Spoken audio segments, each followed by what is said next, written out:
Luxembourg court bailiffs have reportedly issued fresh seizure orders for 2 units of Petronas, according to a Reuters report.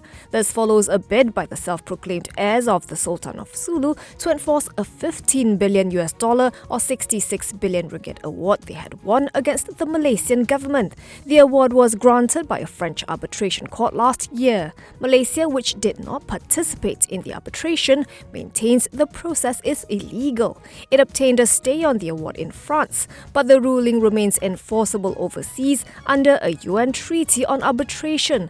The report noted that Petronas Azerbaijan, Shah Deniz, and Petronas South Caucasus were first seized last July.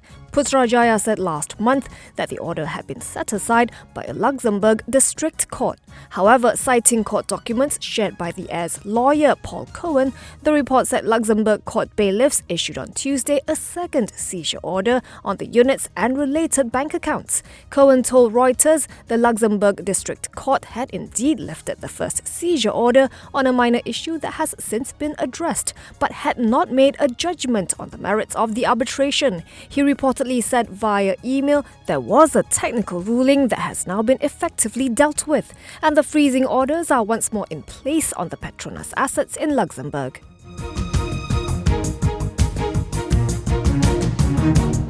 Putrajaya says buyers of SIC private housing projects can apply to their financiers for loan restructuring with supporting letters from the government.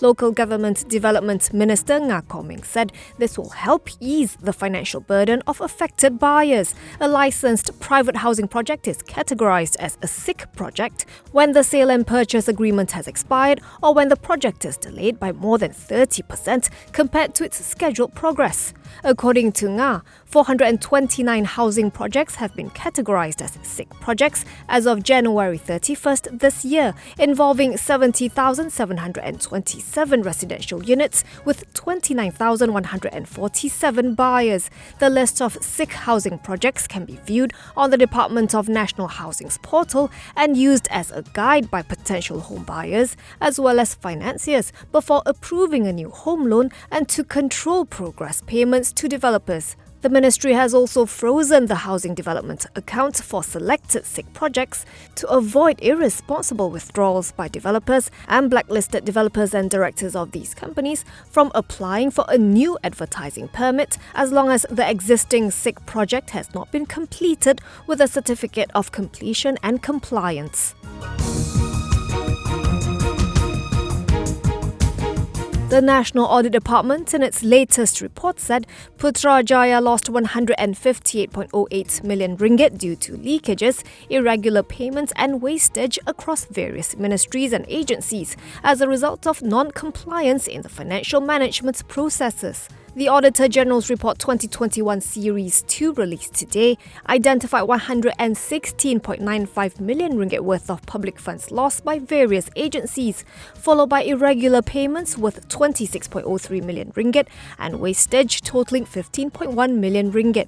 Among the incidents that resulted in loss of public funds, the largest portion was incurred by the Customs Department due to 72.32 million ringgit in understated customs duties in duty-free islands, namely Langkawi and Labuan. The report also highlighted, among others, the failure of Grand Borneo Hotel to deliver all responsibilities in managing Felda Residence Group resorts. It noted the company's corporate governance practices were unsatisfactory and its financial position less stable. Felda invested 42.14 million ringgit in the establishment. Meanwhile, MOF-owned Felcra has not been paying dividends to the government from 2019 to 2021. It recorded net losses before tax of 75.75 million ringgit for 2019 and 38.63 million ringgit for 2020. It did post a net profit before tax of 170.32 million ringgit for 2021, but still did not pay dividends to the government, as its financial statements are still being audited. Another issue the report brought up was the expiry in April last year of 1.1 million doses of COVID-19 vaccines procured by the government. Meanwhile, 93 ventilators procured for MOH facilities were inoperable, spelling estimated losses of 13.07 million ringgit.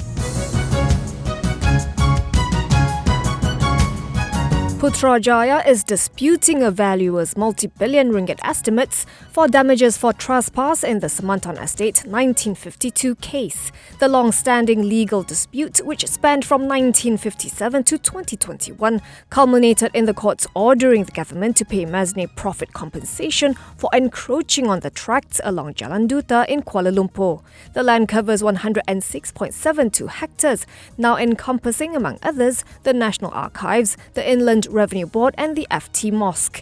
The valuer for Semantan Estate, CBRE WTW Chairman Fu Jichen, had estimated Masne profit without interest to be about 3.1 billion ringgit for the period, while it may run to 6.646 billion ringgit with simple interest and 13.242 billion ringgit with compound interest. The Federal Council, however, claimed in the KL High Court today that Fu's estimates were incorrect, not based on court orders, and do not represent the actual claim made by the liquidator of Semantan Estate, as a 2009 court order had instructed that the calculation should not be based on any interests charged. Fu responded that he had been asked by the liquidator to vary his calculations on 3 different scenarios. He defended his valuation, which is now being disputed by the Valuation and Property Management Department.